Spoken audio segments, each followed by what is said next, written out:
한때 세상을 떠들썩하게 했던 서울시 공무원 간첩 조작 사건 기억하시는지요? 화교 출신 탈북민으로 서울시 공무원 생활을 하던 유우성 씨가 긴급 체포되면서 알려진 사건이었는데요. 증거가 조작되었다는 사실이 밝혀져서 간첩 혐의는 6년 전에 벗었지만 그는 여전히 피고인 신분입니다. 사람과 공간, 시선을 전하는 인터뷰. 오늘은 검찰 개혁 두 번째 시간으로 유우성 씨 사건을 통해서 살펴본 검찰의 공소권 남용에 관한 이야기입니다.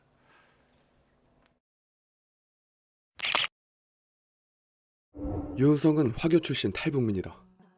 간첩 혐의로 재판에 넘겨졌으나 검찰이 제출한 증거가 조작이었음이 밝혀져 무죄가 선고됐다. 그러자 검찰은 그를 다른 혐의로 기소했는데 이미 기소유예 결정이 됐던 외국환거래법 위반 등이었다. 한 번에 기소를 할 수 있는데도 불구하고 그때 입맛에 맞춰서 하나씩 꺼내가지고 기소를 하다 보니까 지금까지 사건이 8, 9년이 돼도 안 끝나고 진행하고 있거든요.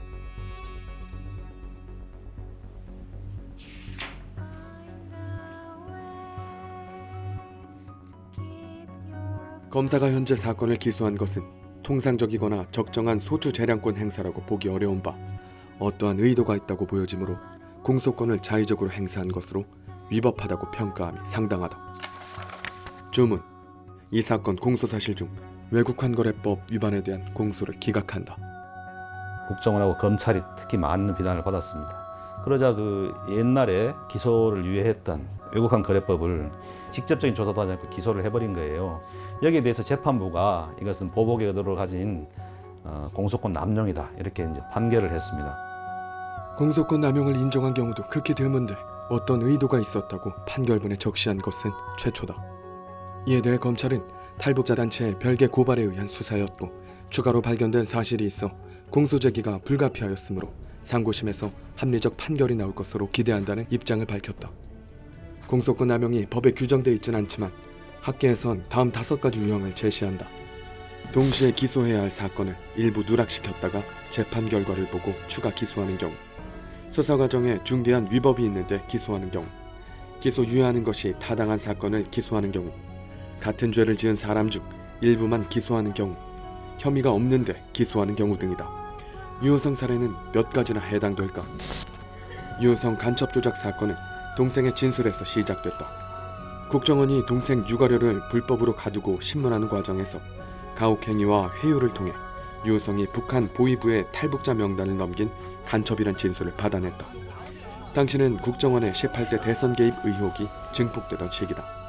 한순간에 어떤 국면이 전환됐었고 국정원이 위기를 탈출할 수 있는 기회가 됐었죠. 그리고 검찰도 큰 어떤 성과로 내세울 수 있는 부분이 있었고 박근혜 정권 초기였잖아요. 검찰은 유우성이 미립북에 찍었다는 사진과 통화 기록을 1심 증거로 제출했는데 북한이 아닌 중국이었음이 밝혀졌다. 1심에서 무죄가 나오자 이번엔 출입경 기록과 진위 확인서 등을 항소심 증거로 내놨지만 모두 위조된 것이었다. 검찰은 포기하지 않았다. 최종심까지 가서야 유우성의 간첩 혐의가 벗겨졌다.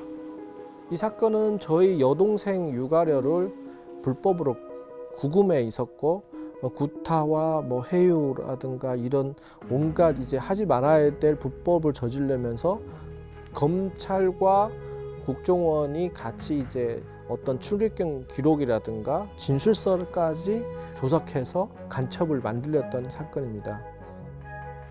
법무부 검찰과거사위원회가 조사보고서를 통해 검찰의 문제점을 하나하나 지적했다.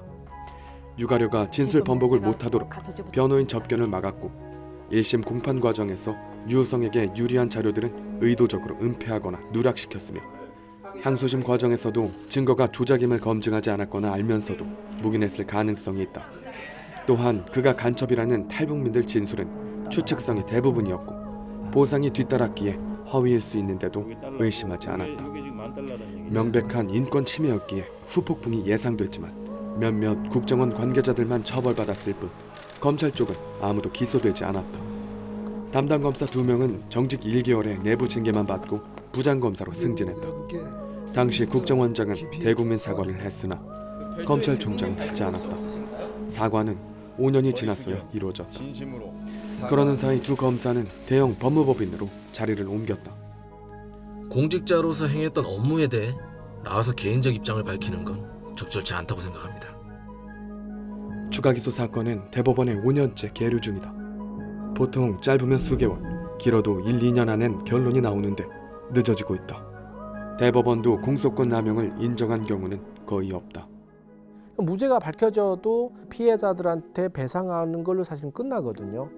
피해자만 늘었지 그에 대한 가해자는 찾아내도 처벌을 못했습니다.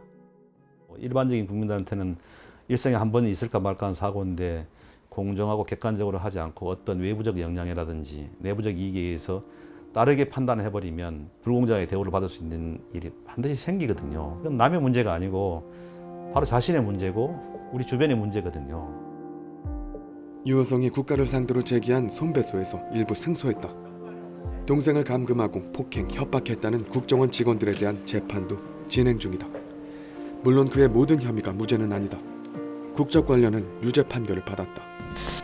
하지만 9년이 지난 지금까지 그와 그의 가족은 무죄가 확정된 간첩 조작 사건의 굴레에서 벗어나지 못하고 있다.